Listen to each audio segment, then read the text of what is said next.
lo que importaban para producirlo de manera local, tuvieron desarrollos muy distintos en distintos países. Algunos países avanzaron mucho más que otros. Brasil, por ejemplo, llegó a sustituir bienes de capital, mientras que en México eso no ocurrió nunca. Entonces digamos que no fueron igual de exitosas todas. Pero este cambio implicó un rediseño de la sociedad. Y la idea fundamental es que actividades industriales con frecuencia intensivas en el uso del capital iban a ser el mecanismo fundamental para incorporar a la gente al progreso, es decir, fue el mecanismo, el empleo se consideró como el mecanismo fundamental para resolver el problema del bienestar de la mayoría de las personas. El empleo formal, incorporar de manera masiva a los que migraban a las ciudades. Porque el otro elemento importante es que la industria fue financiada explotando al campo, ¿no? En México hubo una transferencia brutal de recursos del campo a la ciudad, y eso está detrás de la migración de millones de campesinos a las ciudades, a las zonas metropolitanas o a los Estados Unidos. Y la promesa de que esas personas iban a ser absorbidas por la economía moderna no ocurrió, digamos, solo en parte. Y entonces se creó, digamos, a la vieja desigualdad que ya existía, se sumaron millones de migrantes pobres que se quedaban en las ciudades como fuerza de trabajo informal, ¿no? En actividades de autoempleo, etc. Pero en esta época se produjo también un cambio muy importante en la política social, y es que empezaron a aparecer instituciones y derechos para quienes eran fundamentales para el proceso de industrialización. Entonces, bueno, se desarrollaron instituciones de seguridad social, hubo un impulso sumamente notable a la educación y al desarrollo de instituciones de salud, pero todas estas privilegiaron a los trabajadores industriales, a los empleados estatales y a las clases medias.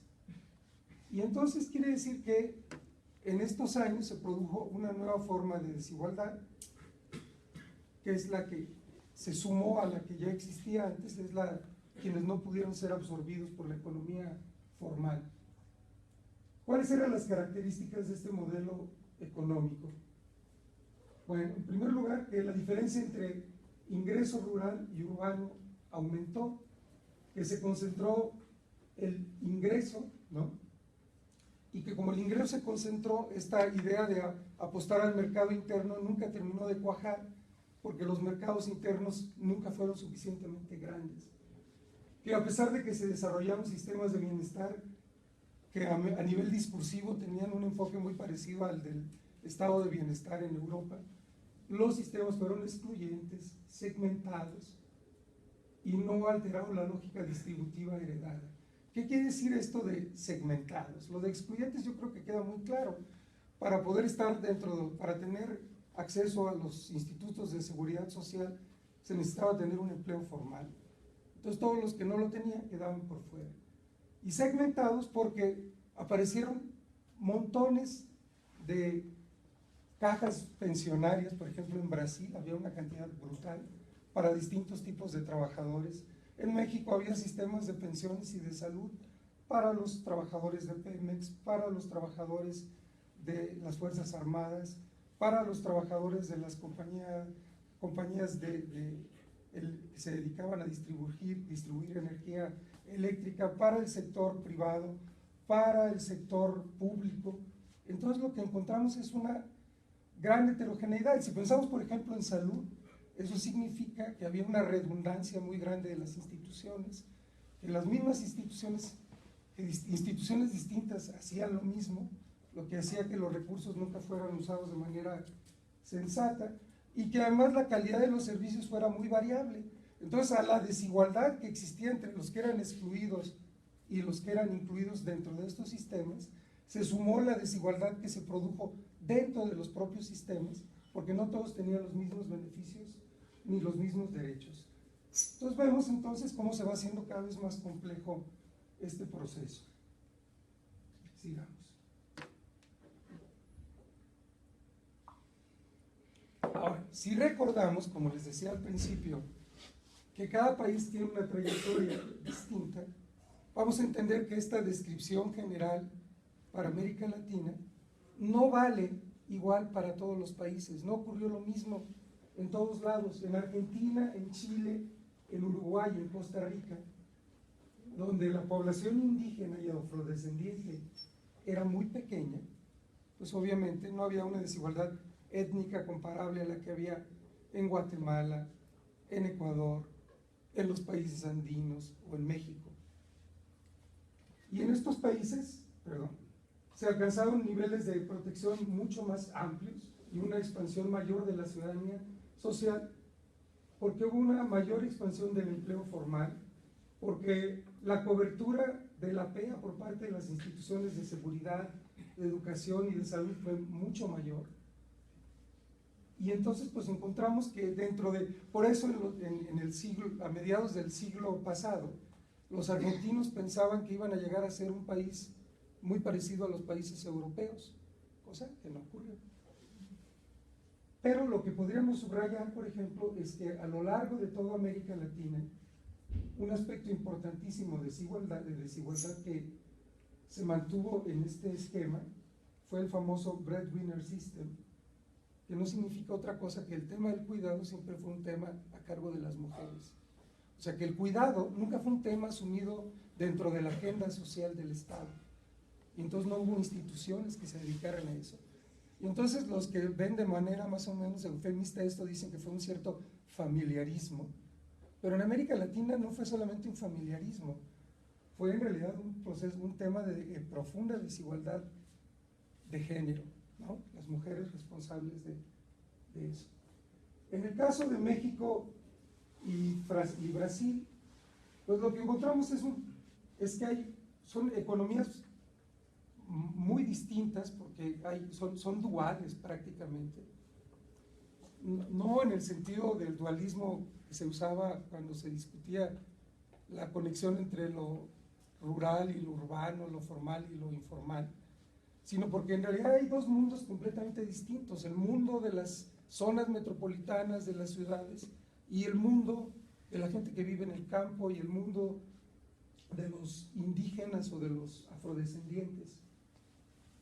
Y entonces lo que encontramos es que, como un poco siguiendo la traza que mencionamos desde el siglo XIX, las instituciones de bienestar que se desarrollaron se concentraron en las áreas urbanas.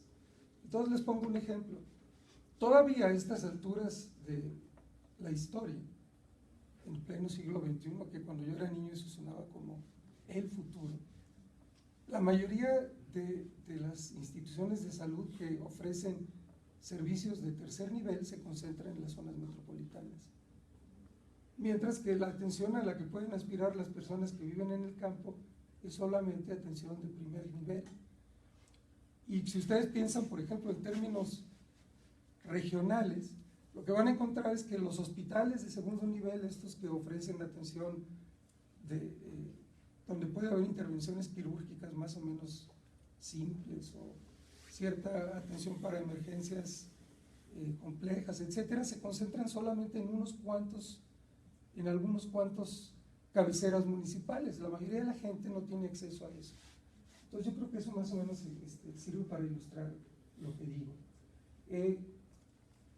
Y entonces lo que quiere decir es que la traza de los sistemas de bienestar en nuestra región, y particularmente en México y Brasil, dejaron completamente por fuera a la población que estaba fuera de las zonas urbanas.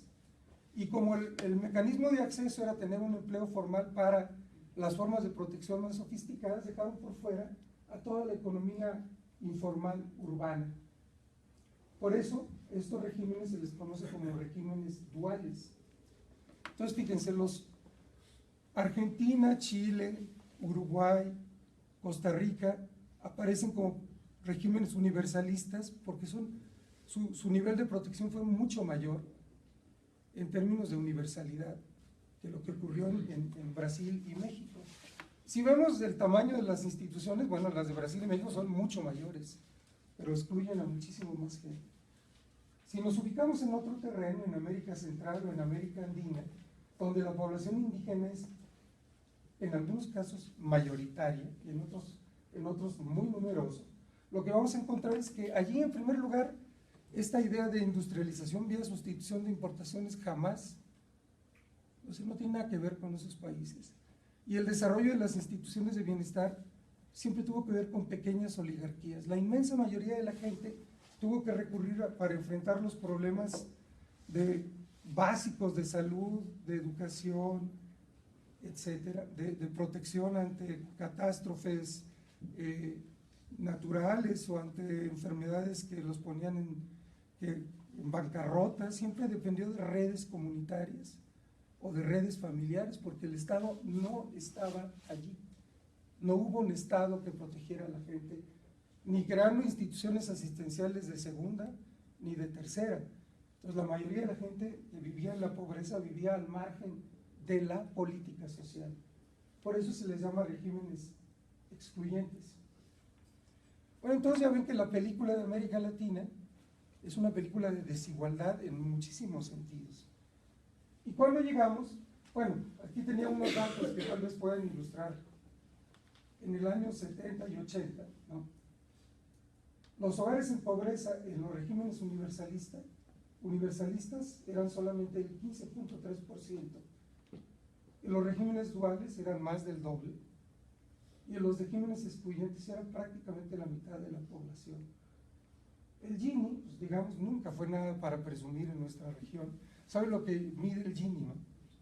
El coeficiente del Gini lo que mide es, si el coeficiente es 1, quiere decir que el ingreso se concentra en una sola persona.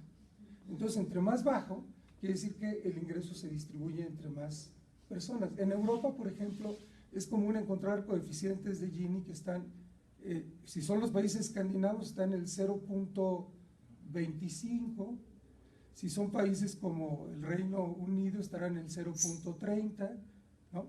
Y en México, los países que mejor hicieron su tarea en la distribución del ingreso, tenían un Gini muy alto.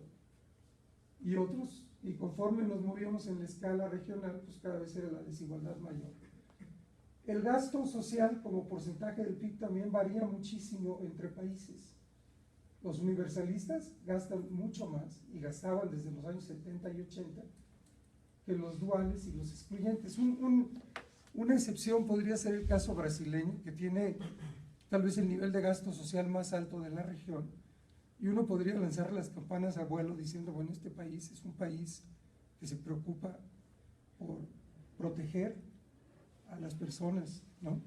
Pero no es así, porque la inmensa mayoría del gasto se concentra en los sistemas de pensiones brasileños, y la tajada más grande se la llevan los trabajadores al servicio del Estado, después los del sector privado, y uno ve que si se gasta como el 16% del PIB en Brasil, creo que ahora es un poco más, en protección social, lo que se gasta para los más pobres, por ejemplo, el Sistema Único de Salud, es casi nada, ¿no? Entonces hay desigualdad allí también. Eso no es un indicador que por sí solo diga mucho. Solo que pues en Europa esto es el doble, ¿no? En términos de seguridad social, la cobertura en términos de la población económicamente activa, como ven, va reduciéndose cuando pasa uno de un tipo de régimen a otro. Si pensamos, por ejemplo, en un indicador como educación media, cuando alguien tiene la edad para estar en la escuela, pues encontramos que va reduciéndose la cobertura. ¿Cuáles son los logros de esos años? Bueno, el gran logro, digamos, de la etapa de industrialización en América Latina fue que se desarrollaron amplios sectores de clase media. Y digamos, esto tiene que ver con una idea que se volvió como una especie de lugar común. Es estas cosas de las que habla Giddens como instituciones vacías, concha. La idea de que tener educación, tener acceso a la salud, se va a traducir después en mejores posibilidades de ascenso social. Bueno, en esa época eso era más o menos cierto.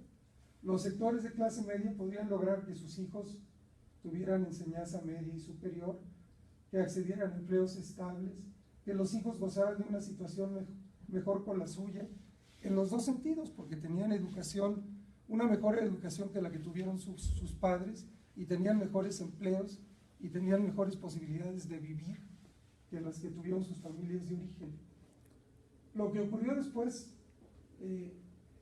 las tendencias, digamos, que ocurrieron después de la crisis económica del 80 en México y de los 70 en el Cono Sur, es que estas ambiciones fueron cortadas, ¿no? Por varias razones. Primero, porque los estados se adelgazaron y eso implicó que el empleo público se redujera de manera muy importante. En segundo lugar, porque las empresas estatales se privatizaron y entonces la lógica privada es tratar de eficientar, y entonces la idea es tener menos empleados que trabajen más. Y porque se dio un proceso importantísimo de desindustrialización, y como los empleos de servicios exigen casi siempre más calificación, entonces son muchos menos los que pueden obtener un empleo. Bueno, pasamos a la tercera etapa, que es esta de modernización liberal y las nuevas desigualdades. Y bueno, si nos situamos en la primera etapa, por ahí en los años 70 en Chile, Brasil, Uruguay, y 80 en México y el resto de los países, empiezan a aparecer cosas que ya para ustedes, por la edad que tienen, son más o menos conocidas. Procesos de ajuste, procesos de reestructuración económica, un discurso de que la economía de mercado realmente es lo que funciona para hacer que los países progresen, pero un discurso que está más o menos a contracorriente de evidencias de fenómenos estructurales que no cambian, como el desempleo, el subempleo, la expansión del trabajo informal. Y en ese mismo contexto empezamos a observar que la política social cambió totalmente de signo. Si en los años de la industrialización la idea era desarrollar grandes instituciones de seguridad social, grandes instituciones sectoriales de salud y de educación, en los últimos años el gran tema ha sido la pobreza, y entonces la idea es focalizar la acción pública en los más pobres. Por ejemplo, en los años 80 se crearon fondos de inversión social. En México se creó tal vez el más emblemático, que fue Pronasol, que era una institución que se suponía que hacía todo, y bueno, al final parece que no hizo gran cosa. Luego también vemos que cosas que antes se veían como sagradas, como que la educación, la salud y los sistemas de pensiones eran fundamentalmente públicos, paulatinamente se fueron privatizando. La privatización de la educación, por ejemplo, es clarísima en Chile, y ustedes saben todo lo que ha pasado después. La privatización de la salud y de los sistemas de pensiones es algo que ha ocurrido en nuestro país, así que no tengo que platicárselos mucho. Se produjo una descentralización de los servicios sociales, porque antes todo se concentraba, por ejemplo, en un país como el nuestro, en la Ciudad de México, y después en la Ciudad de Guadalajara, pero sobre todo en la Ciudad de México. Entonces la idea fue buscar que los servicios estuvieran más cerca de los usuarios, pero sin que los presupuestos y las decisiones se descentralizaban al mismo tiempo que se descentralizaban las responsabilidades. Y en ese mismo contexto, desregular y flexibilizar los mercados laborales. En algunos países esto se hizo a través de reformas legales. En México esto ocurrió hasta hace muy poco, pero hubo una flexibilización de facto. Y desregular y flexibilizar no quiere decir más que tener la libertad de desemplear a las personas cuando haga falta desde el punto de vista de los patrones. Entonces estos temas de precarización, informalidad, subempleo, todo eso que discutimos durante el semestre, pues en América Latina es una constante a partir de los años 80. Y entonces podríamos hablar también de un cambio de contexto socioeconómico en el que las políticas sociales se diseñan. Entonces por eso a veces es un poco absurdo escuchar que alguien piense que las políticas se pueden diseñar en el aire. O sea, funcionan enraizadas profundamente en cómo funcionan las sociedades. Entonces, en un contexto donde el empleo cada vez es más escaso, pues evidentemente la seguridad social se volvió más selectiva, de más baja calidad y algo temporal, porque la gente entra y sale de los empleos. Entonces, algún rato está protegida y otro rato no está protegida. Y de menor calidad, porque es dificilísimo financiar estas instituciones cuando no hay personas que estén aportando o cuando no aportan durante el tiempo suficiente. Esto lo podemos entender claramente en términos de pensiones. La gente termina su edad productiva y no tiene ninguna posibilidad de obtener pensiones que les garanticen sobrevivir. El crecimiento económico dejó de implicar aumento del empleo formal, y esto es algo que está totalmente a contracorriente de lo que ocurría en las sociedades industriales. Puede haber crecimiento, pero no necesariamente va a haber más empleo, porque el empleo no es un empleo descalificado como el que se requería en esas etapas previas, sino es un empleo que necesita mayor calificación. Y entonces, un ejemplo clarísimo tiene que ver con el proyecto de alguno de ustedes que revisamos el otro día en el seminario.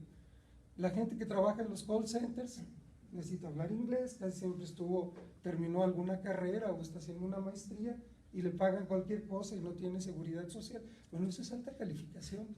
Un trabajador de los años 60, 50, para obtener un empleo en una fábrica, lo único que tenía es que tener disponibilidad para trabajar. Iba acumulando con los años derechos y garantías y acceso al crédito y seguridad social, pero eso ya no existe, ¿no? Y entonces podemos entender que calificación lo que quiere decir es escolaridad en buena medida, que ese sueño que tenían, por ejemplo, probablemente sus padres, de que mayor calificación era una vía segura para el ascenso social, en sociedades como las nuestras eso ya no es así. ¿Y por qué? Porque el empleo formal, que cuando existe, es cada vez más precario. Entonces, no solo hay empleo informal, sino hay empleo formal precario, como algunos de ustedes están estudiando. Bueno, a pesar de esto, hay una segunda etapa después de los procesos de reforma económica y de las etapas de focalización. Hubo un momento que se conoce ahora como la década ganada, que va sobre todo de 2003 a 2008, pero que un poco se extiende para toda esa década de inicios del siglo XX y XXI. Y es una época de auge económico para casi toda América Latina. De hecho, hubo un trabajo muy interesante que publicó la OCDE, donde los europeos decían que había una cosa que ellos llamaban resiliencia en América Latina, porque mientras todos los países que enfrentaban sucesivas crisis económicas veían reducir todos sus indicadores sociales y económicos, en América Latina estábamos como en una etapa de auge. Bueno, lo que voy a tratar de explicar es qué pasó y hasta dónde llegó eso. Bueno, entre 2003 y 2008, lo que hubo es un auge exportador en un contexto de estabilidad de precios, pero ojo, lo que ocurrió es que regresamos a una etapa previa, cuando nuestras economías no eran economías industriales.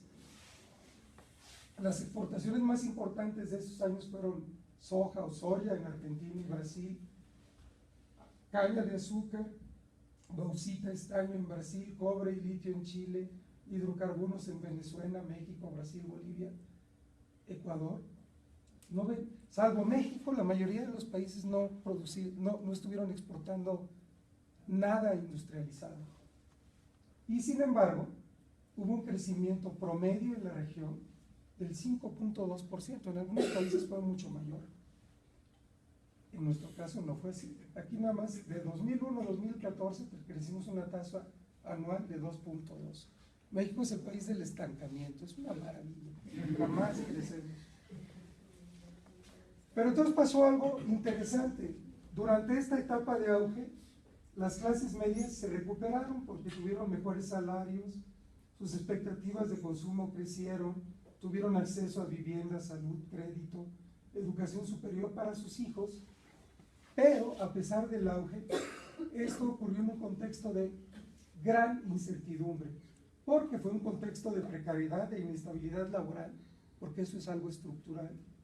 Un contexto en el que la educación de los hijos era costosísima, ¿no? Porque tener una buena educación implicaba, si cada vez se invertía menos en educación pública, en buscar que los hijos de las clases medias, de las personas de clase media, tuvieran acceso a instituciones privadas, que son muy costosas, y que esas mismas personas de clase media estuvieran siempre amenazadas con perder sus empleos, porque la divisa es la desregulación laboral, y que en un contexto donde hay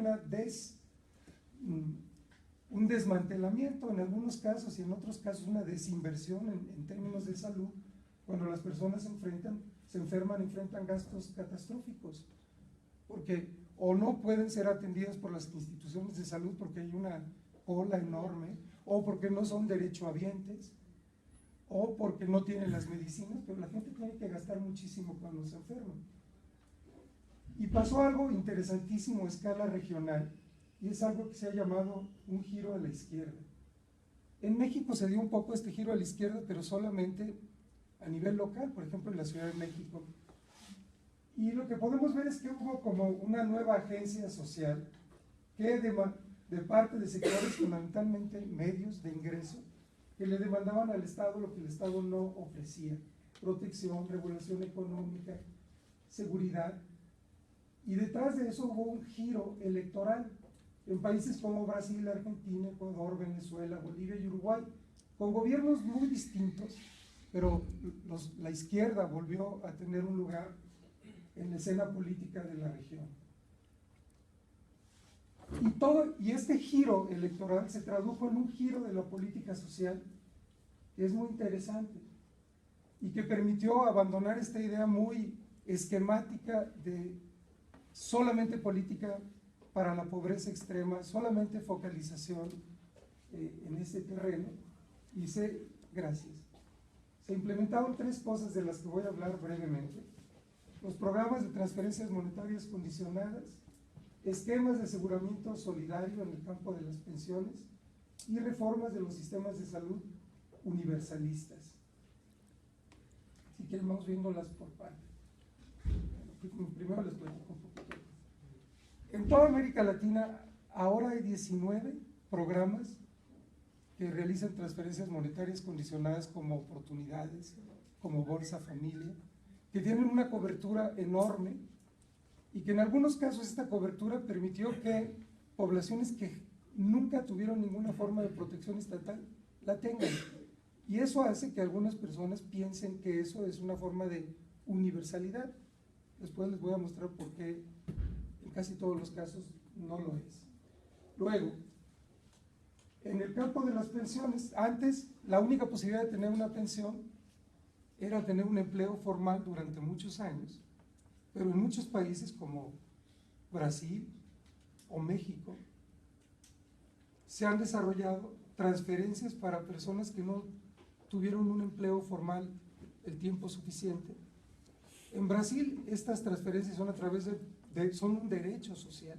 Existe, por ejemplo, un programa que se llama Beneficios de Prestaciones Continuas, que para las personas adultos mayores o las personas con discapacidades, el Estado está obligado a darles una pensión que equivale a un salario mínimo en un contexto donde los salarios mínimos, hasta antes de que Temer apareciera en escena, crecieron de manera continua. Entonces fue un avance importante, porque millones de personas que jamás tuvieron esta forma de protección empezaron a tenerla. Y en cuanto a las reformas universalistas, el caso emblemático ocurrió a finales de los años 80 en Brasil. En Brasil la transición a la democracia fue algo muy distinto a nuestra transición a la democracia. Hubo una reforma a la Constitución profundísima y se establecieron derechos sociales. Y los derechos sociales, como ocurre siempre, no fueron concedidos graciosamente de arriba a abajo, sino que fueron conquistados por alguien.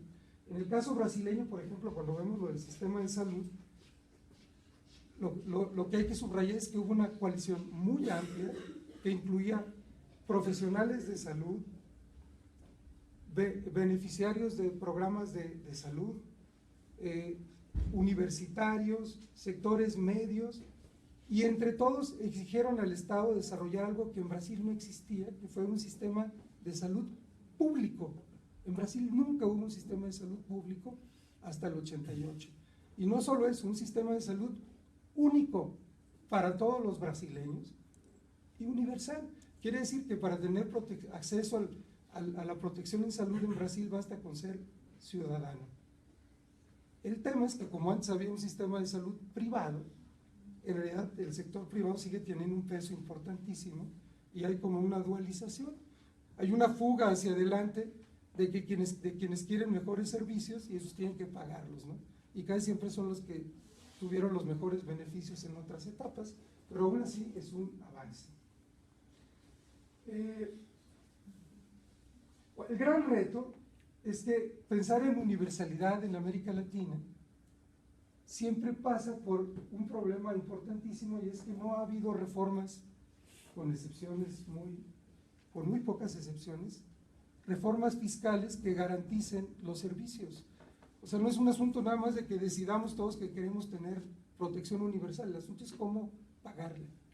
Y acá en México tenemos un terrible problema ahora con el gasolinazo, que habla también de, por un lado es algo absurdo, y estoy de acuerdo, o sea, no tenemos por qué estar de acuerdo con una medida como esa, pero también muestra una tendencia muy añeja de los sectores medios en México de no querer pagar impuestos nunca.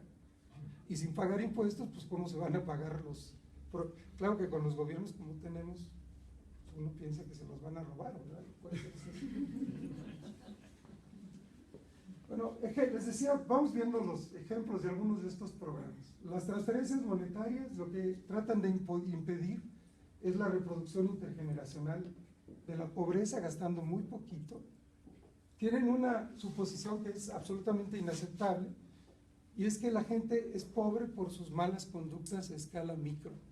O sea, entonces lo que hay que hacer es reeducarlos para que manden a sus hijos a la escuela, para que los lleven a los centros de salud, y asumen que cuando ya tienen un capital humano, entonces pueden aprovechar las oportunidades de ingreso o empleo que genera la economía. Pequeño detalle, pues, ¿cuáles son esas oportunidades? No están allí.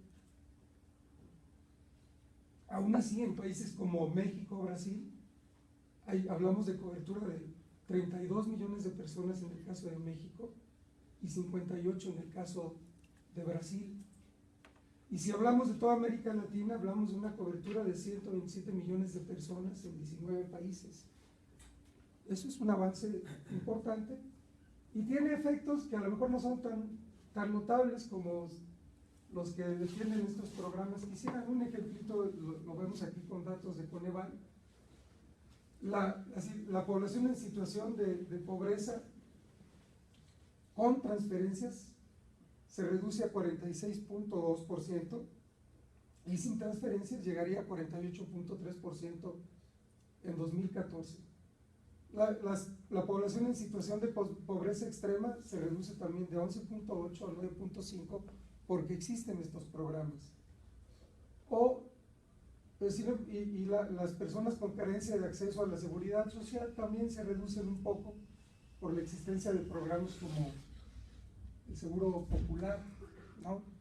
Entonces no quiere decir que no cuenten. Había un amigo mío que desgraciadamente se murió hace poco, que decía que la peor política social es la que no existe.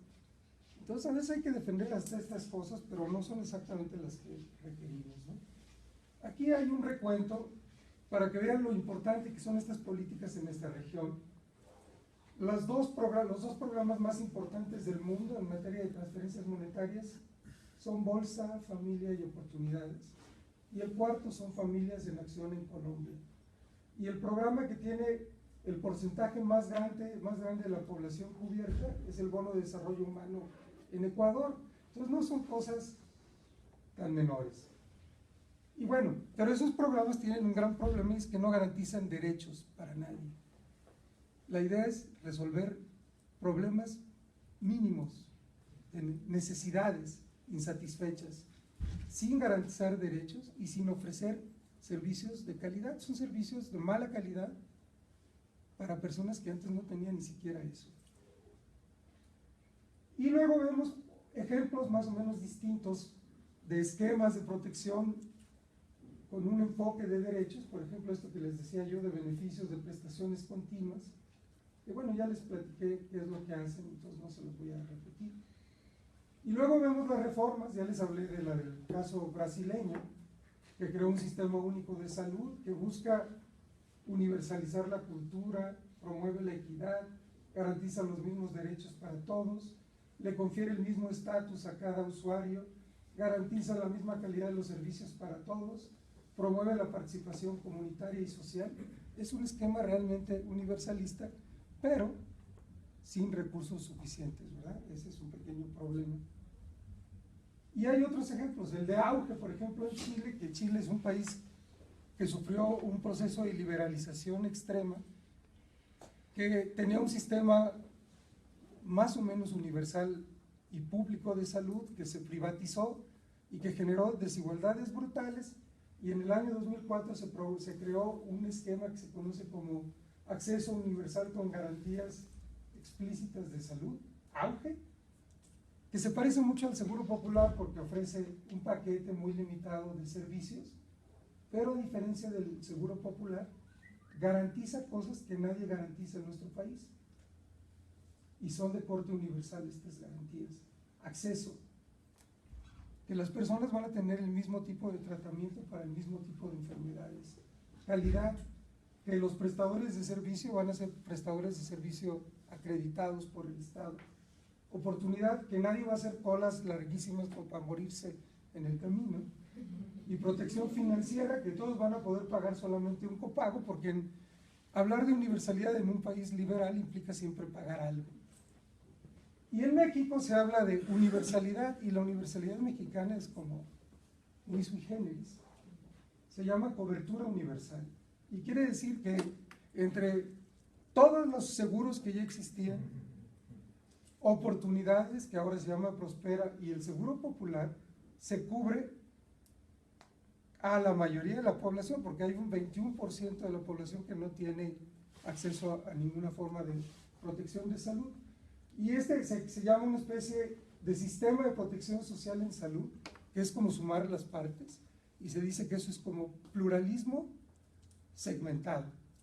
Y en realidad no es más que el mismo viejo sistema de salud con un escalón intermedio que es el Seguro Popular, y que logra darle cobertura a personas que antes no tenían ningún tipo de protección. Entonces, el esquema mexicano es como lograr que el Estado tenga un tipo incluya a los que nunca habían sido incluidos, pero les dé muy poquito, de muy baja calidad, gastando casi nada. Ese es el esquema mexicano de protección, y eso genera más desigualdad, porque si antes tenía 4 pisos el esquema de salud, ahora tiene 5.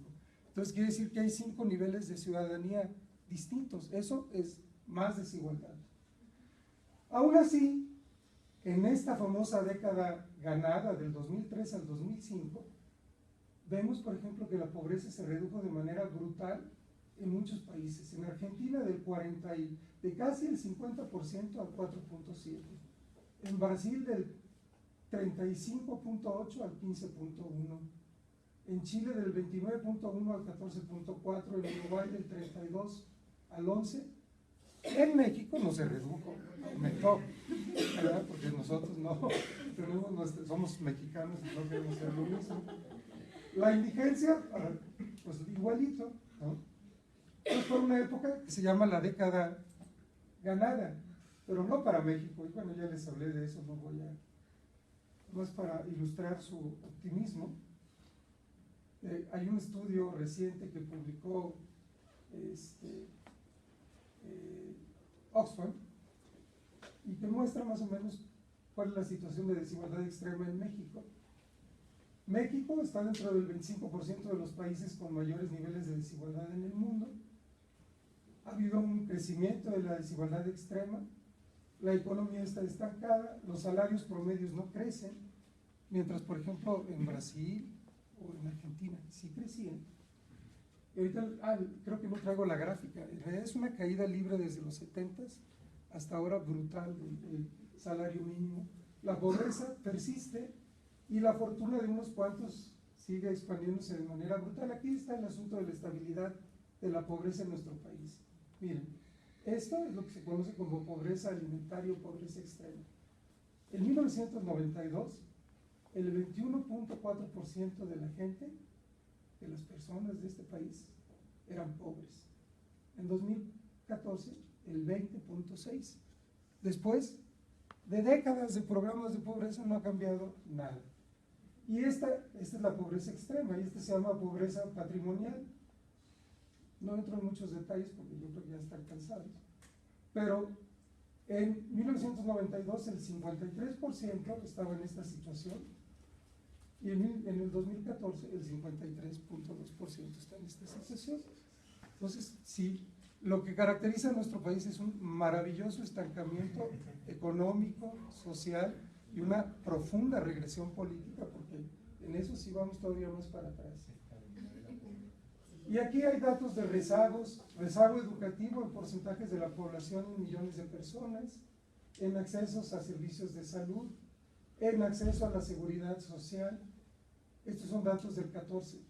En espacios, en la vivienda que no son de la calidad necesaria, en falta de servicios básicos de vivienda, en falta de acceso a la alimentación, etcétera, etcétera. Y podríamos seguir así. Entonces, pues, y la pregunta que tendríamos que hacer ya para cerrar esta cosa, que ya los veo muy cansados, es si estamos iniciando una nueva etapa, una nueva década perdida en América Latina. Y aquí, bueno, lo primero es hablar de que ha habido una crisis económica en el mundo, pero en América Latina también. Y en América Latina el gran problema es que lo que fue el motor del crecimiento entre el 2003 y el 2008 quebró totalmente.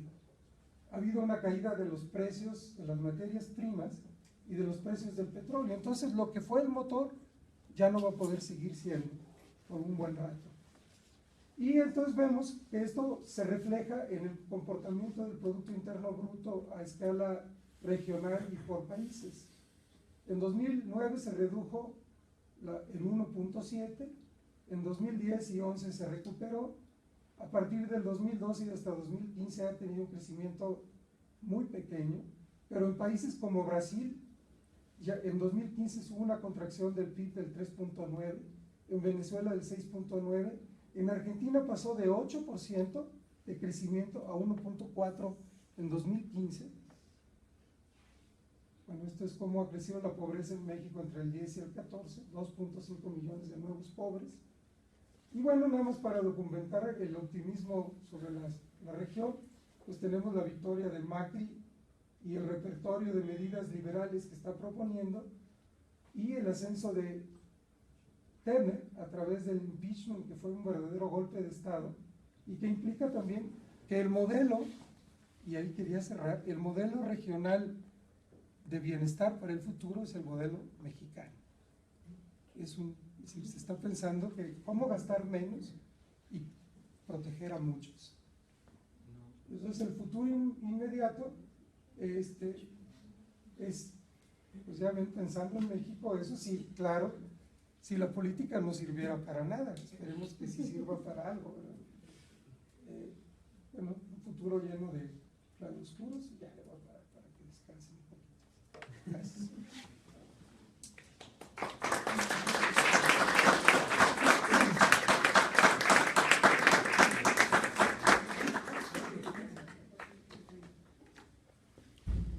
Muy bien, si hay comentarios, preguntas, por favor.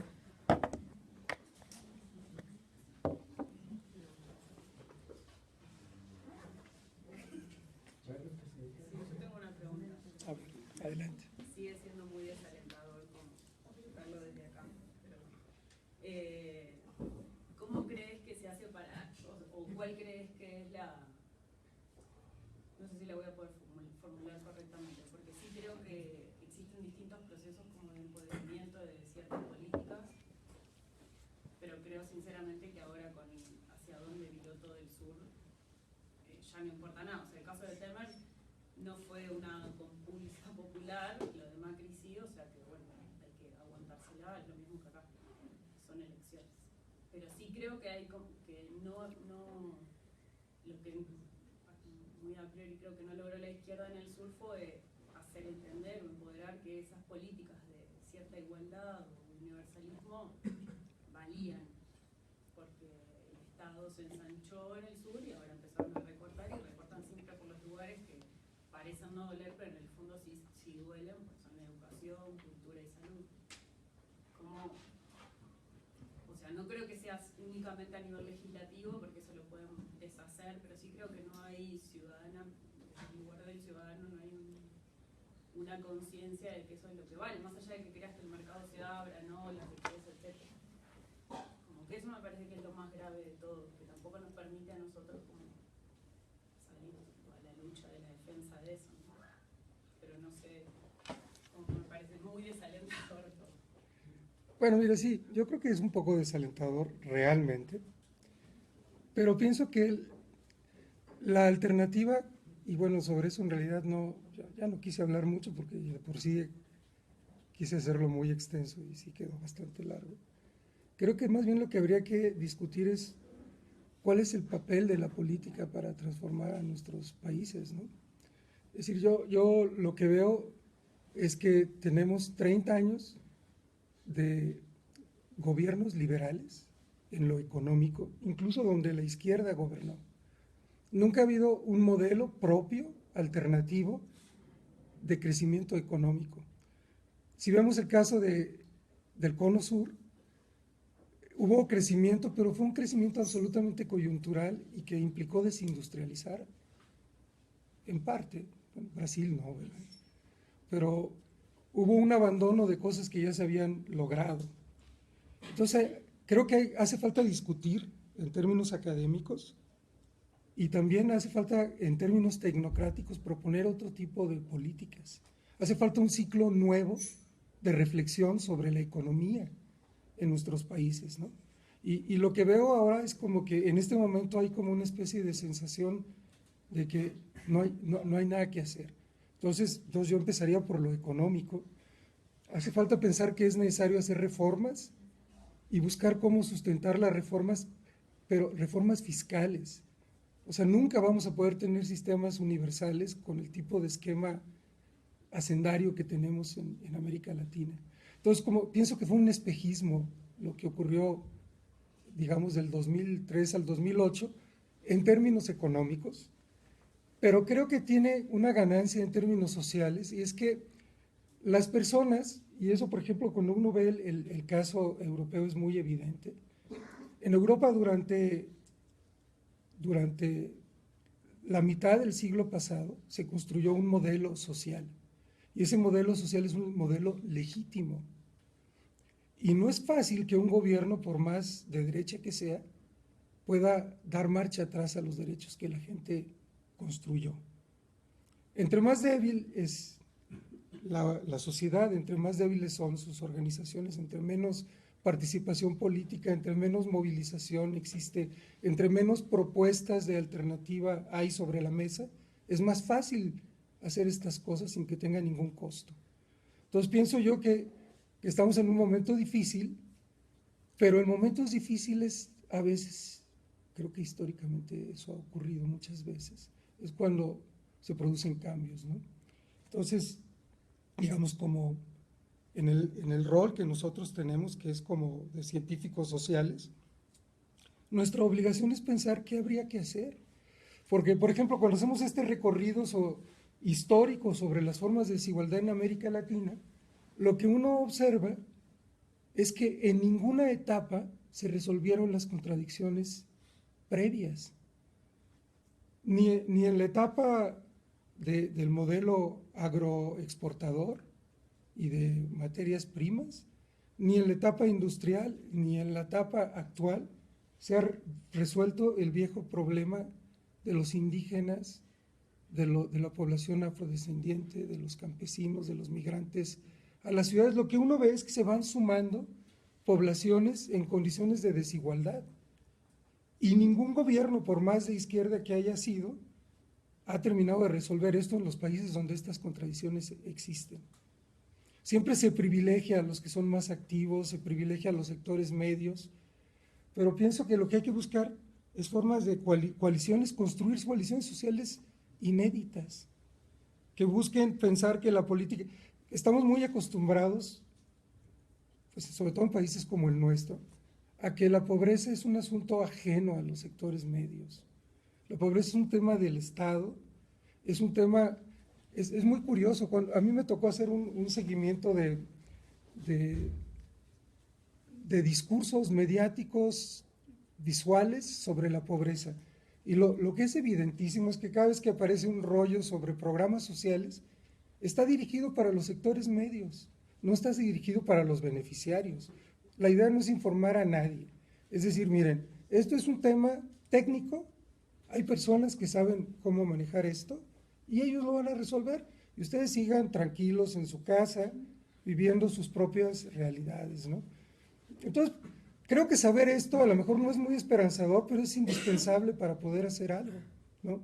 Entonces yo diría, mi idea no es como desesperanzarlos a ustedes, sino decir, bueno, pues hay que hacer algo. Y hacer algo es algo más complejo que nada más salir a la calle y decir consignas, porque las consignas, claro que son parte de la democracia, pero la democracia se construye a través de modelos viables, de cosas. Es decir, digamos, cuando uno aborda, por ejemplo, el tema de la salud, no basta con decir queremos un modelo universal. Bueno, ¿qué quiere decir universal en un país como México? ¿Qué quiere decir universal en un país como Chile? ¿Qué quiere decir universal en un país como Guatemala? No es lo mismo, ¿no? Y las consignas a veces son como, pierden totalmente sustancia. Entonces, nuestra obligación un poco, como científicos sociales, ustedes que se están formando y nosotros que somos lo que ya llegamos a ser, es tratar de pensar en alternativas reales, ¿no? Pero ninguna de esas va a existir sin política, sin actores, sin coaliciones, sin personas que participan, ¿no? Y bueno, pues ese es el reto. No sé si eso ayuda en nada, ¿verdad? Carlos, mencionabas que hubo un periodo muy breve del 2003 al 2008 donde hubo reducciones significativas de pobreza en diferentes países de América Latina, menos en México. ¿Por qué se dio? Quizá me perdí alguna explicación. No, bueno, la explicación es muy simple. En México no hubo crecimiento económico. Digamos, en México es el país más ortodoxo que existe probablemente en el mundo en términos de manejo macroeconómico. Es profundamente liberal el gobierno que hemos tenido. O sea, si fue del PAN o del PRI, en realidad no hay ninguna diferencia en cuál. Se considera que lo más importante es reducir la inflación, evitar el déficit fiscal. Exacto. Y no hay propiamente política económica, ¿no? Hay como esta idea de que el mercado resuelve las cosas por sí mismo, pero es que es absurdo. Verlo de Piketty es muy interesante porque es ver el mercado sin ningún tipo de control. El mercado lo que hace, como decía Karl Polanyi, es un molino satánico que lo que hace es triturar a la gente. Sin regulación, sin derechos, sin instituciones, no hay nada que hacer, ¿no? Y en México un poco la política social mexicana es totalmente compensatoria. Entonces, bueno, pues se evita que la pobreza, se gestiona la pobreza, se regula la pobreza, pero no hay ninguna posibilidad de acabar con ella con un esquema como este, donde no hay empleo, donde el empleo es precario, ¿no? Donde no hay instituciones que le garanticen nada a nadie cuando no tiene un empleo.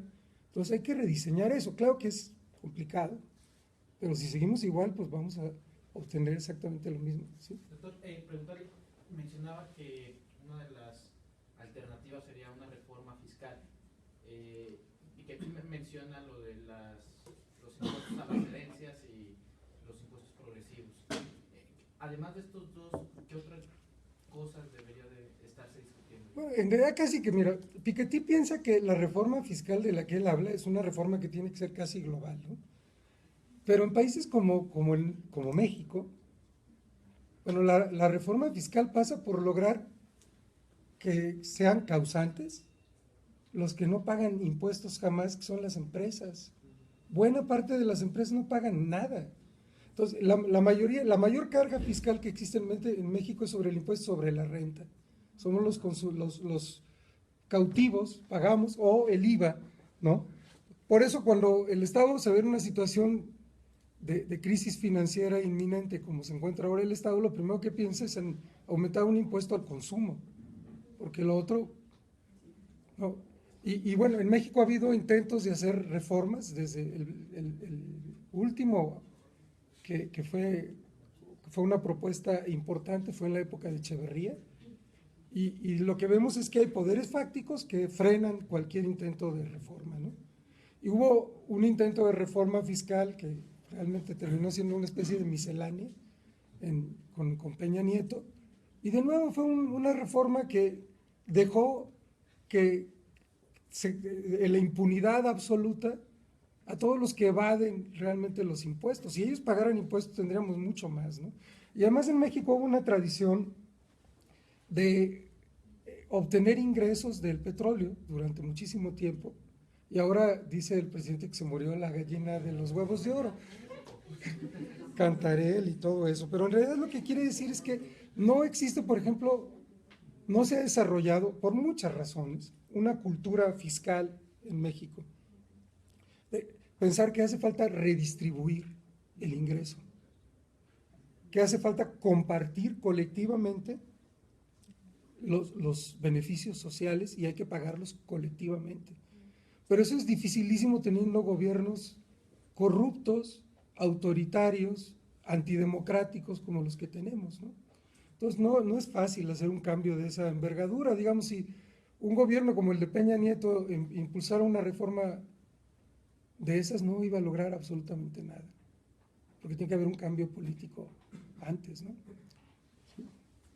Bueno, primero pues agradecer la conferencia, como siempre, pues concreta y bastante certera, ¿no? La explicación del proceso. Bueno, sí es un poco desalentador, ¿no? El final y la perspectiva que tenemos, pero bueno, creo que también siempre buscamos soluciones, ¿no? Con una postura muy estadocéntrica, ¿no? Cuando también hay que voltear a ver qué están haciendo los actores, pues, ¿no? No estatales, y que bueno, hay una serie de experiencias, ¿no? Sobre todo pues en América Latina, ¿no? En nuestra América, que bueno, están haciendo muchas cosas, ¿no? Inclusive, pues, si en Bolivia llegaron a tomar, bueno, a construir, pues, ¿no? Este proceso, fue por estos movimientos, ¿no? Igual en Venezuela, ¿no? O sea, no es solamente lo electoral, sino cómo se dio este proceso.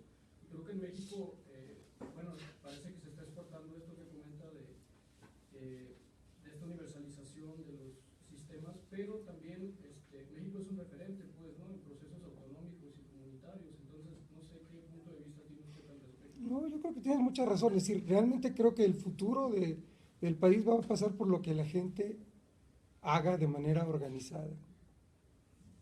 Y yo creo que a veces las formas más o menos institucionalizadas que tenemos de procesar esto, que son los partidos políticos, son un desastre absoluto. O sea, no representan a nadie. Esos partidos son una oligarquía que se reparte de manera escandalosa presupuesto público y que creo que piensan fundamental. No digo que todos los políticos sean así, pero creo que es una partidocracia, ya todo el mundo lo sabe, ¿no? Entonces yo creo que nuestro reto es construir otras formas de organización, en el caso de México, y sí tiene que ver con la movilización de las personas, y también tiene que ver con el conocimiento. Es decir, yo creo que no solo es que sí, fíjate, el asunto del Estado tiene como, uno puede entrar al tema del Estado de muchas maneras. Si uno piensa que el Estado es en sí mismo un sujeto, entonces, bueno, pasa eso que dices tú, el Estado es funcional, es disfuncional, pero realmente las políticas siempre son resultado de, las políticas son resultado de la política. Y en México lo que tenemos es muy poca política en un sentido más amplio, de discutir realmente cuáles son las alternativas, ¿no? Por ejemplo, es escandaloso que teniendo enfrente el reto que tenemos a estas alturas con cómo ha cambiado el contexto inmediato del país internacional, que eso pone en tela de juicio de manera radical el modelo de crecimiento que estuvo vigente desde 1994 para acá, no haya aún propuestas de qué hacer, ¿no? No me sorprende que no haya ninguna propuesta por parte del gobierno actual, ¿no? No, o sea, eso es normal. Pero creo que el reto es que tenemos que construir otras alternativas, o sea, primero conceptualmente, y buscar que eso tenga que ver con lo que ocurre en la calle o con lo que las organizaciones plantean, ¿no? Entonces sí, es política el asunto, el tema es fundamentalmente político, creo yo. Tienes razón. Pero no es nada más comunitario, eso es lo que quería decir. Bueno, luego, volviendo también a esta parte del Estado, no sé si es como muy ambiciosa la pregunta o si tiene como noción de ello, pero bueno, sí, imagino que tiene una noción. Pero si estos movimientos, o sea, que se están dando actualmente, digo, vamos, a raíz del gasolinazo, pero que el gasolinazo nada más fue como la gota que derramó el vaso, ¿qué esperaría entonces usted de una reforma política, como en el sentido del Estado? Vale. Bueno, esa es una pregunta complicadísima. ¿Qué esperaría yo? Bueno, yo quisiera que estuviéramos en otro país.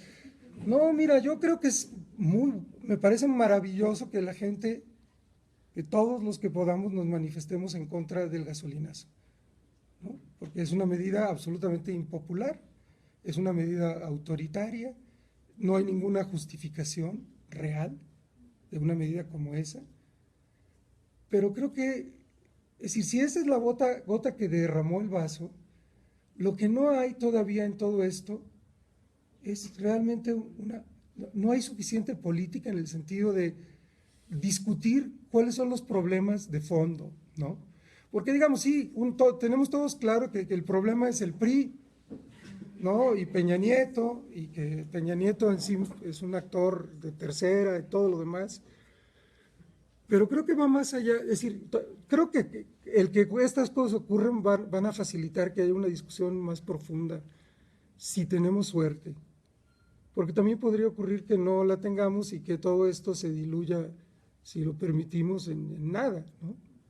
Ahora, construir alternativas es un asunto complicadísimo porque es muy peligroso si no tiene uno cuidado en términos de buscar, como yo sigo creyendo que la democracia sirve para algo, buscar soluciones que sean más o menos pacíficas y no va a ser fácil, ¿no? Sí, precisamente para ello era la pregunta, porque yo también considero como importante el Estado y los procesos democráticos, por eso sí considero que es como ambicioso la respuesta. Pero yo creo que, fíjate, lo que yo veo, por ejemplo, como maestro, con el paso de los años, lo que veo cada vez más es que hemos pasado en México, en los sectores medios que pueden ir a las universidades públicas, que es con los que yo convivo en las licenciaturas, maestrías, doctorado, de una etapa durante los años 70 y 90, donde los jóvenes estaban tan profundamente asqueados de la política que no plantaban nada político, a una etapa donde hay una creciente participación, una discusión constante sobre temas políticos a nivel micro, a nivel meso, a nivel más. O sea, creo yo que ha cambiado. Sí, creo que hay gente mucho más politizada ahora que antes, pero creo que hay una idea que usamos muchos los que trabajamos con política social que se llama path dependence, y es que lo que construimos después se vuelve un obstáculo para cambiar.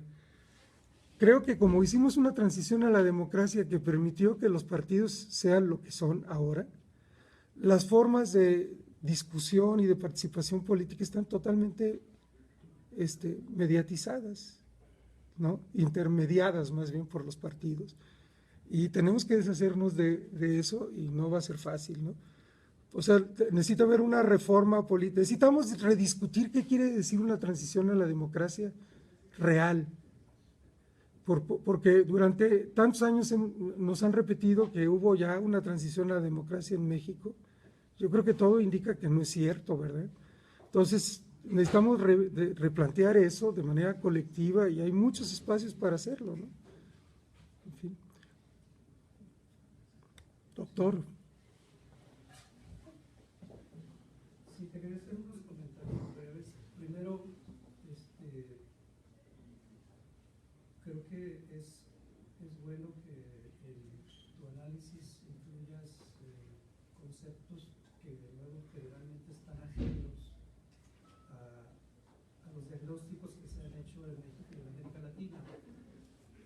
Me parece muy bueno que hayas recuperado, o estés hablando de nuestra raíz afrodescendiente, que que eso generalmente se oculta o no se expone en nuestros análisis, pero también en ese sentido creo que también es importante considerar la idea del colonialismo, el colonialismo.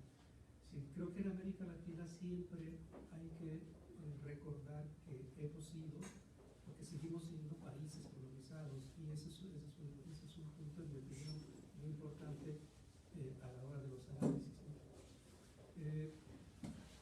También me parece que sería conveniente a esas alturas problematizar mucho más el planteamiento del progreso, ¿no?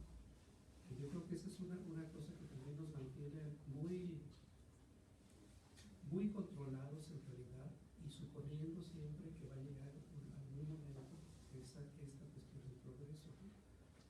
Es una cuestión de alguna manera pues parte de la discusión política y ideológica que necesitamos profundizar, ¿no? Nos han convencido siempre que en algún momento llegará el progreso, eso que nos han prometido siempre, ¿no?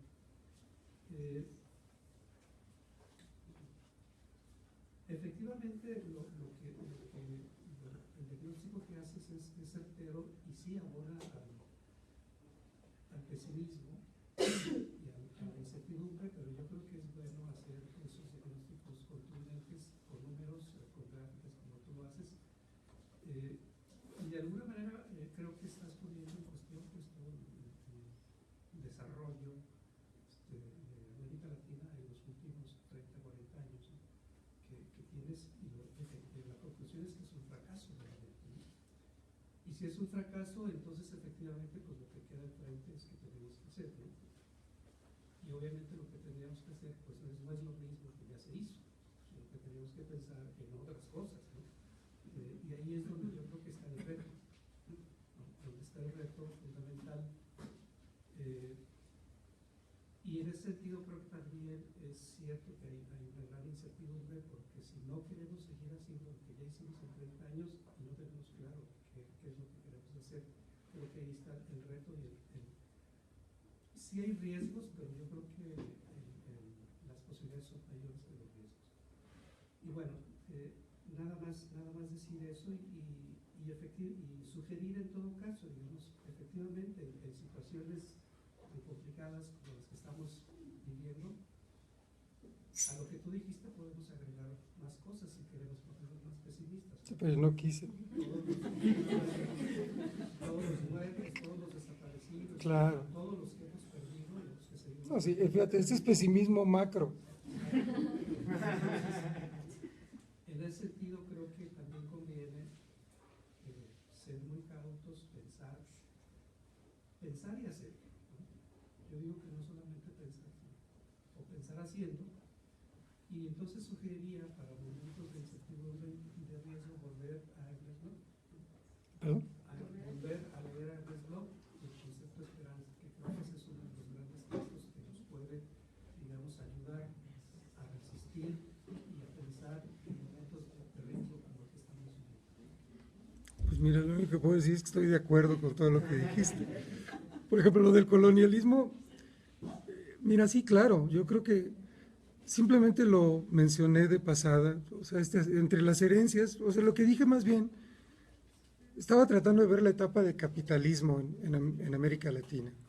Y lo que estaba diciendo es el capitalismo no resolvió las herencias coloniales, ¿no? Y no las hemos resuelto nunca.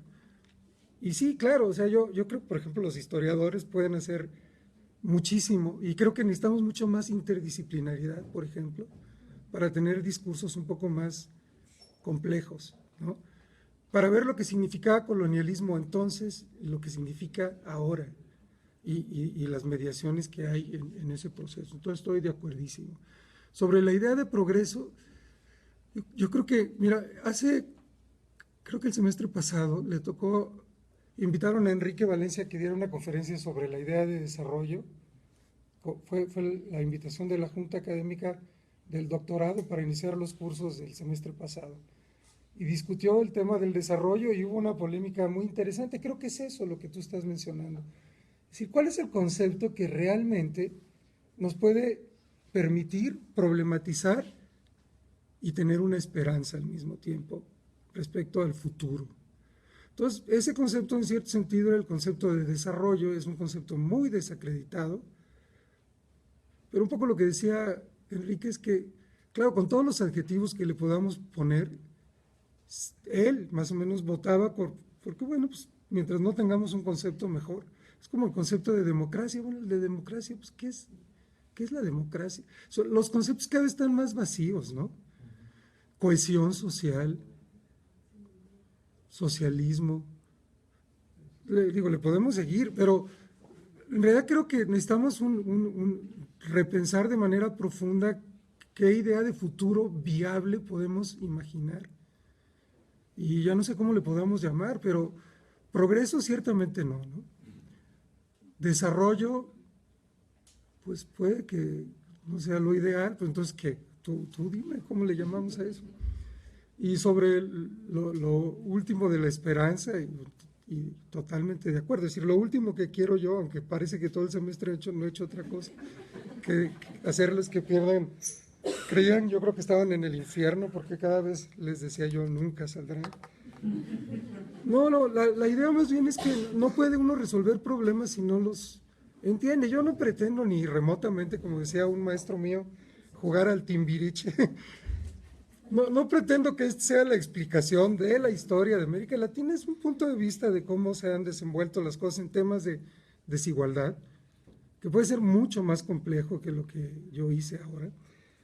Pero básicamente lo que trataba de mostrar es que hay que problematizar las cosas para poder pensar en soluciones a problemas. Yo no sé si le puedo decir, la discusión misma sobre qué es real es un asunto complejo, ¿no? Es decir, yo lo que creo es que simplificar facilita muchísimo la acción, y ese es un problema, porque a veces es más fácil movilizar alrededor de cosas muy sencillitas, y ese es un recurso más o menos útil. Pero pasando de la movilización, cambiar las cosas implica tener un conocimiento bastante profundo de qué está ocurriendo. Y yo pienso que, mira, estaba acordando, por ejemplo, que tuvimos un seminario los profesores y alumnos del doctorado de coyuntura, y la coyuntura hizo que ya no funcionara el seminario, porque entonces ya nadie me citaba, porque todo el mundo andaba entre tamil. Creo que ahorita es urgente que discutamos colectivamente qué está pasando y qué podemos hacer, ¿no? Y bueno, no es más que decir, bueno, en este lugar chiquito donde estamos algo se nos puede ocurrir. Hay muchos, ¿no? Muchos lugares. No sé. Tú y tú. Olimpia. No, primero. Sí, pues que levantaste primero, ¿no? Bueno, así sencillo, quisiera saber si el tema en este caso de desigualdad se ha tratado de manera estructural solamente, digamos a nivel macro. Quisiera saber si esto no podría también estudiarse desde los niveles individuales y que quizás seamos nosotros mismos los que reproduzcamos la desigualdad a nuestros contextos inmediatos, o que veamos a las personas pobres como inferiores, quizás inconscientemente, o los vagabundos tal vez como que son personas que están fuera, y que nosotros mismos actuemos pues en consecuencia de estos pensamientos que nos llegan. Y yo supondría que tal vez la educación sería como la solución a todo esto, ¿no? A mayor nivel de educación supuestamente tú ya entenderías las cosas, pero parecería que no, bueno, al menos en lo individual. Sigo a veces todavía, la mente me sigue jugando estas trampas, ¿no? De que la sociedad es así, ellos son así porque si están no le echan ganas, yo sí le echo ganas, entonces pues yo me gano la vida. Y bueno, quisiera saber si esto realmente no interesa en el estudio de la desigualdad, si son solamente los fenómenos macros que... Mira, no, claro, no. De hecho, ni siquiera esto es una reflexión muy teórica, porque hablar de desigualdad implica discutir cuál es la idea de igualdad. Por ejemplo, lo que tú estabas planteando ahorita tiene que ver con una discusión muy vieja. Ahorita el paradigma dominante, liberal de la igualdad es la igualdad de oportunidades. Es la idea de que las personas obtienen lo que se merecen en términos meritocráticos, y que la función pública, por ejemplo, es garantizar que todos tengan un mínimo necesario para competir, ¿no? Entonces, los que no ganan, pues simplemente es porque o no se lo merecen o no tienen ese mínimo, entonces hay que garantizárselos. Hay otra teoría que plantea que el tema central es la igualdad de condiciones, y entonces uno puede casi que calcular, medir, digamos, cuál es la desigualdad inicial de cualquiera en términos individuales o colectivos. O sea, ¿qué tanto más capital económico, social, cultural tiene alguien que nace en un contexto y el que nace en otro contexto? ¿Qué habría que hacer para igualar esas condiciones? Algunos CEOs en Estados Unidos un día midió el déficit medido en dólares que tenía una persona que nace en Harlem frente a alguien que nace en una... Y la diferencia eran de millones de dólares individualmente.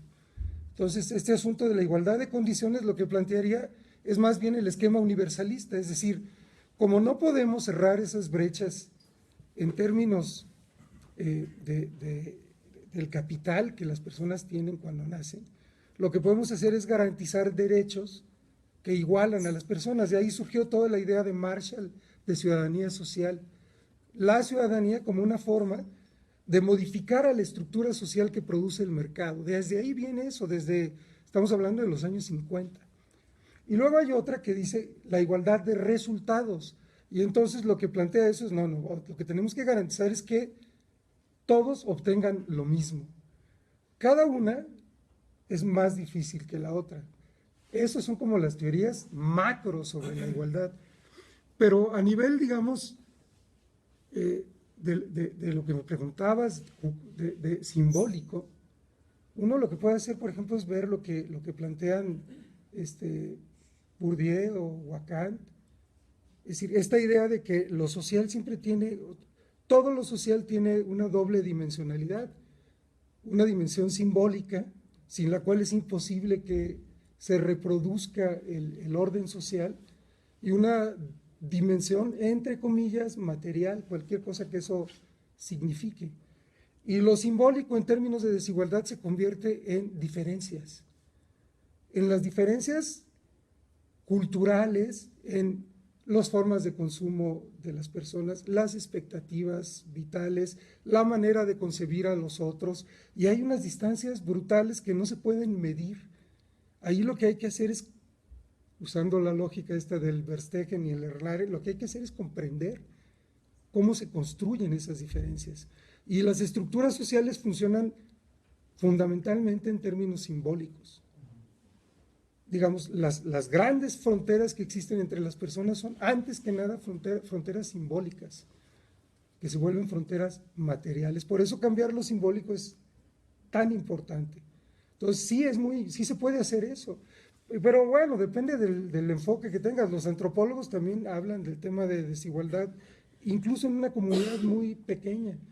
Si te metes a una escala micro, hay enormes desigualdades dentro de una familia respecto a los roles que cada quien juega.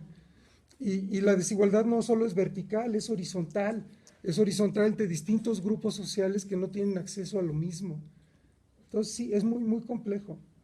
Y realmente, si todos nos dedicamos a estudiar desigualdad de aquí hasta el fin de nuestros días, siempre habría algo que no teníamos en cuenta, ¿no?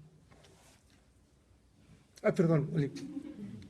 Tengo una idea muy particular sobre los programas de transferencia monetaria y más sobre estas nuevas modificaciones que se hicieron en hacer relación a estos programas como Prospera hacia microcréditos, que al final no sé si pensarlo como esta cuestión de solamente mover indicadores de, bueno, ahora ya tienes el seguro popular, pues entonces ya no eres pobre porque ya tienes esta cuestión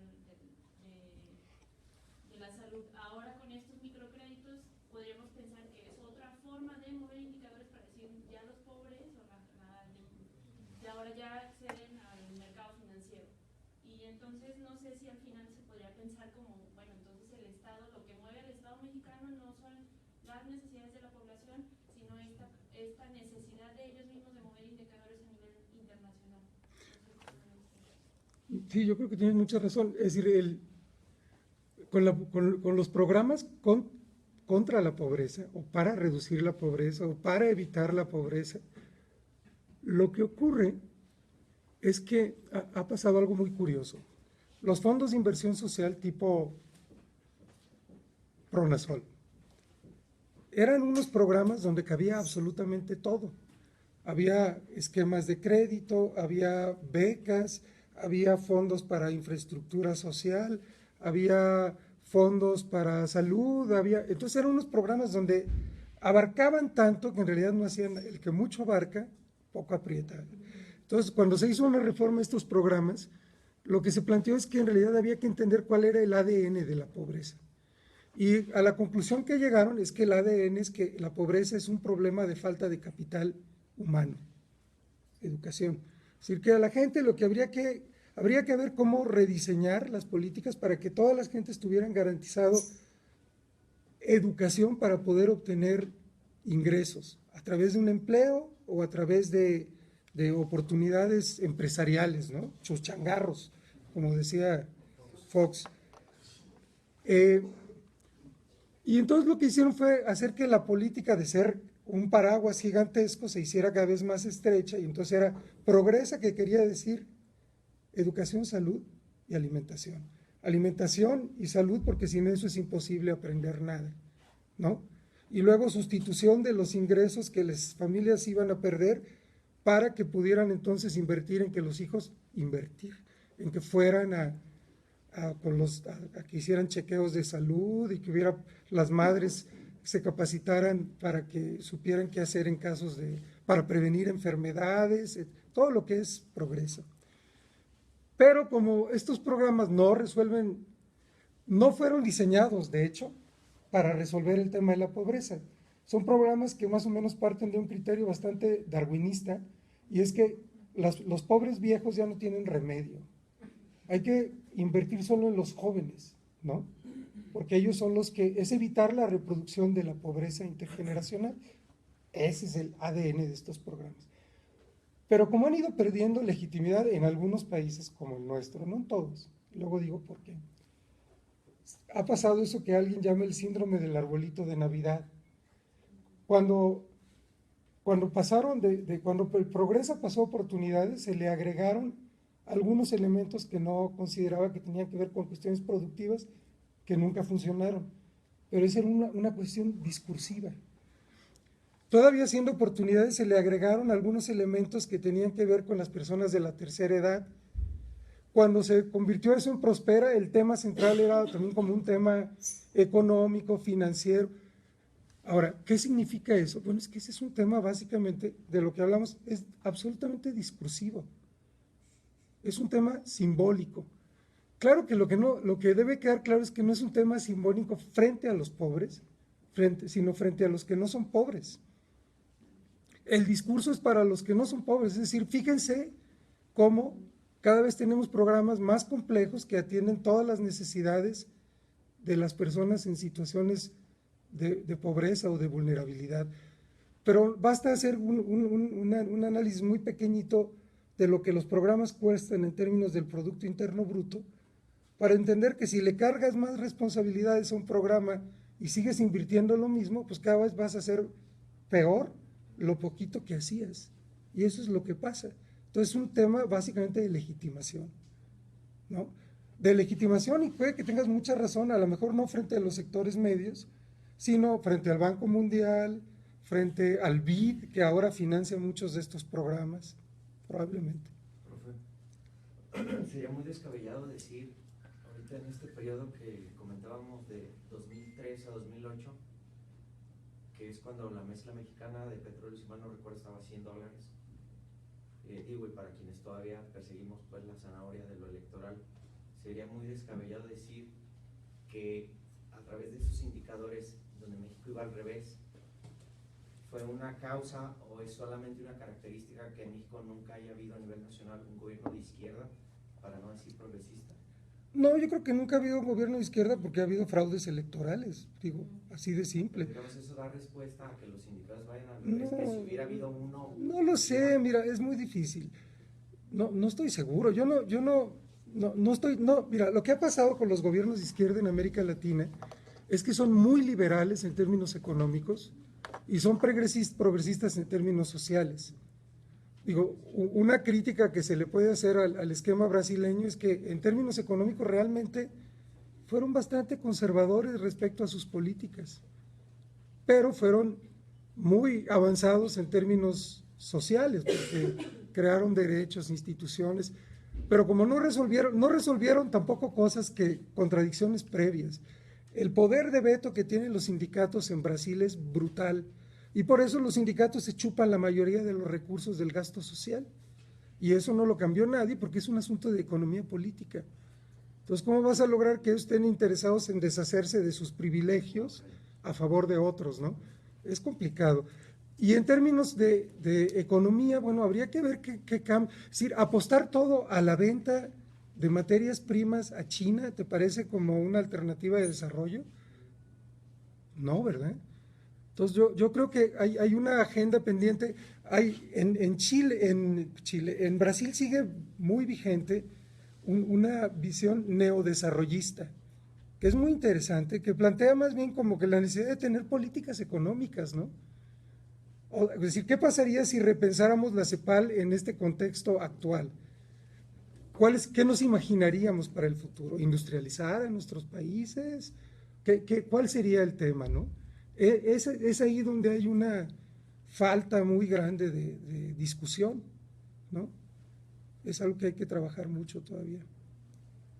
Considerando la situación de los mercados de trabajo aquí en México, donde pues bueno, la informalidad ha sido creciente, ¿cuál sería el obstáculo que esto representa para la democracia que mencionaba hace rato?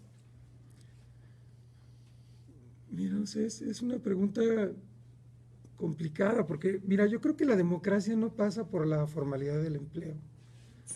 Lo diría en esos términos. Digamos que más bien pasaría porque los derechos no fueran solamente para los que tienen un empleo formal. Y pasaría más bien porque las responsabilidades públicas, y con esto de públicas no del Estado como esa especie de ogro filantrópico que toma decisiones a favor de las personas, sino políticas que se diseñan de manera complicada por actores sociales. El asunto es que las personas deben de tener resueltas cosas en la vida que no se pueden resolver nada más a través del mercado. Hay que desmercantilizar muchos aspectos de la vida social y eso es un asunto complejo en cualquier país donde se planteen estas cosas, ¿no? Porque el mercado no es un mecanismo adecuado para resolver esos problemas. El mercado es solamente uno de los mecanismos para procesar cosas que tienen que ver con el bienestar. Pero también está la familia, también está el Estado, también hay formas de organización social que tienen que ver con esto, redes comunitarias. Es un asunto complejo sobre el que habría que pensar mucho, específicamente sobre el caso mexicano, ¿no? Doctora. Carlos, gracias. Bueno, primero, gracias por el esfuerzo de síntesis que hiciste de los casos y la presentación general. Creo que fueron demasiado esquemáticos, perdón. Y bueno, pues yo aprecio mucho el intento de profundidad histórica que haces cada vez, que precisamente contraría lo que vemos todos los días de presentarnos la economía como el fruto de un día para otro, o a lo sumo a 3-4 años de distancia, y entonces parece que no hay una estructura detrás. Entonces eso lo aprecio mucho. Y de los 20,000 cosas que quisiera comentar, solo voy a detenerme en una, que creo que tiene que ver con algo que por un lado sí podemos hacer y nos compete todavía más que el tema de si la gasolina aumentó o no aumentó, y que es la apuesta que tienen los gobiernos nuestros por el empobrecimiento de la masa crítica. O sea, a nivel educativo es evidente en términos del cuál es el nivel de presupuesto asignado a la educación, de qué manera va decreciendo, etcétera, etcétera.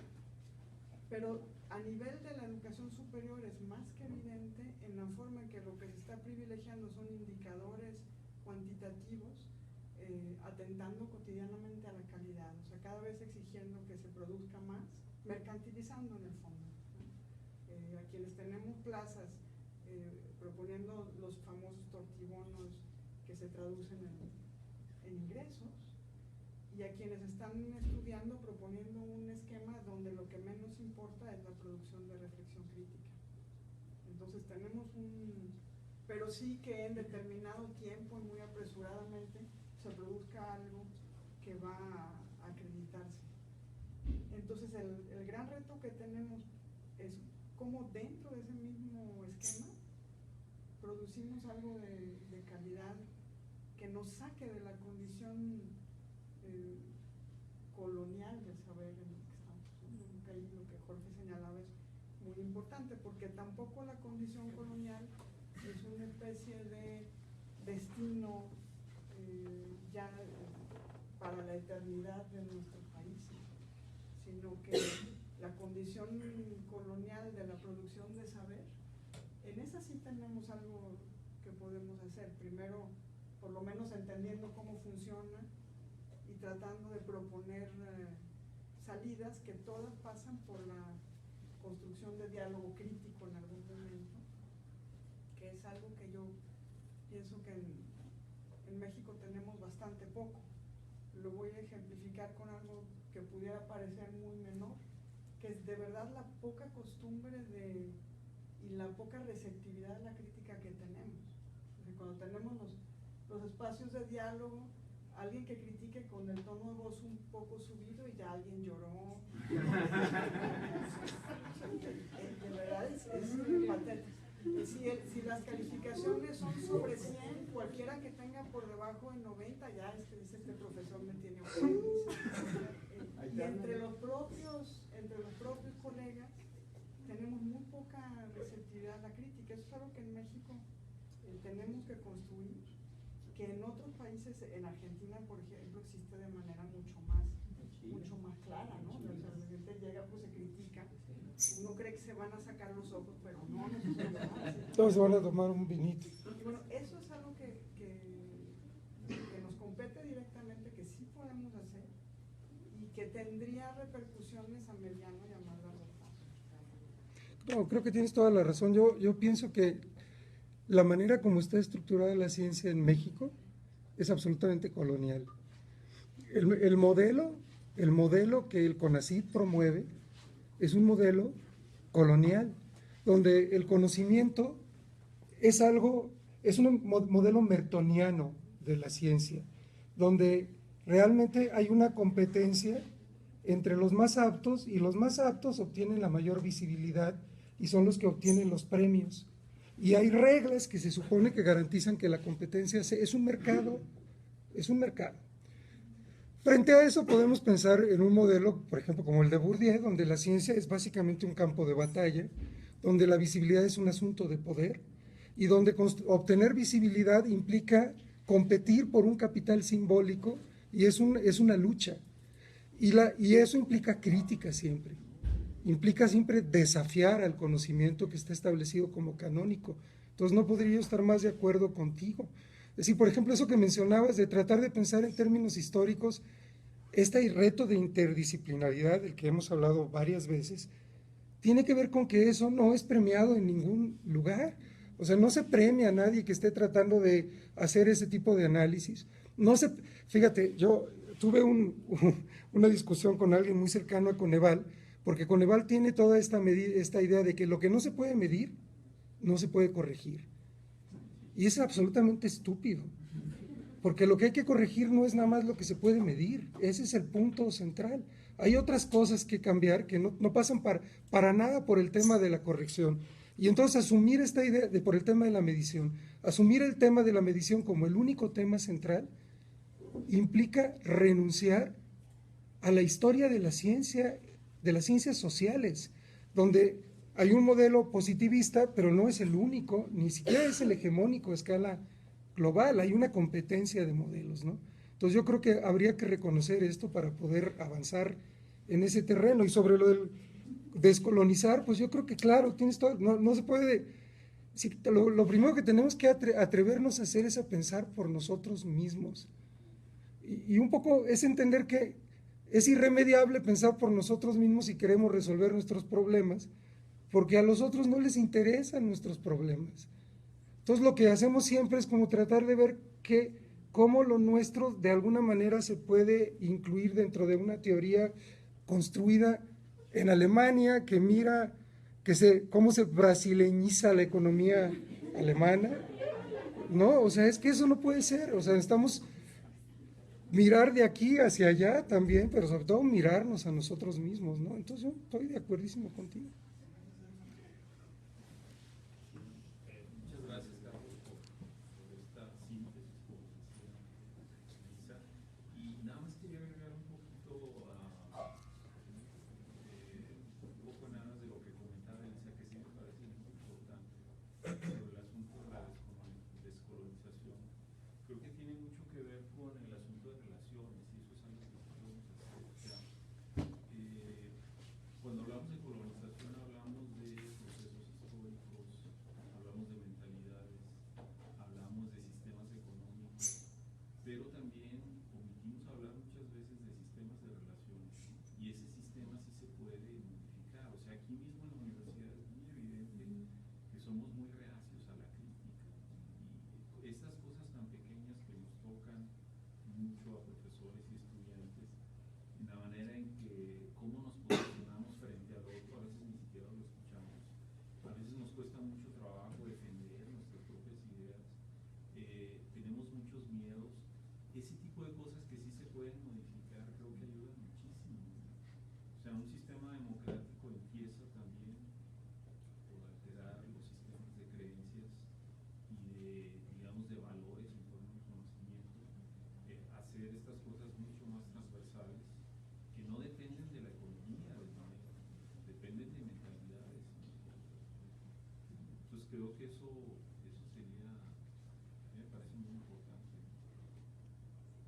No puedo más que estar totalmente de acuerdo contigo. Es decir, tal vez el gran reto es tener un modelo más dialógico y menos vertical, lo cual es muy difícil porque todo está organizado para que sea vertical. Entonces hay que tratar de construir horizontalidad en un esquema que de por sí no la permite, ¿no? Y ese es un reto grande. Y bueno, pues pienso que a pesar de todo hay espacios donde eso ocurre.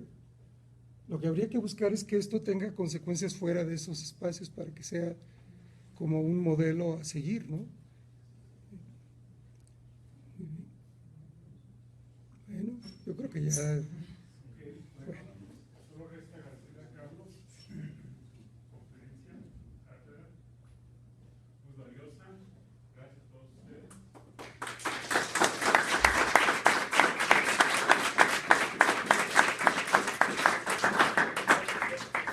Pues sí, gracias por aguantarme un semestre y además con refilón al final. Exacto, refilón. Sí. Mi estimado, muchas gracias.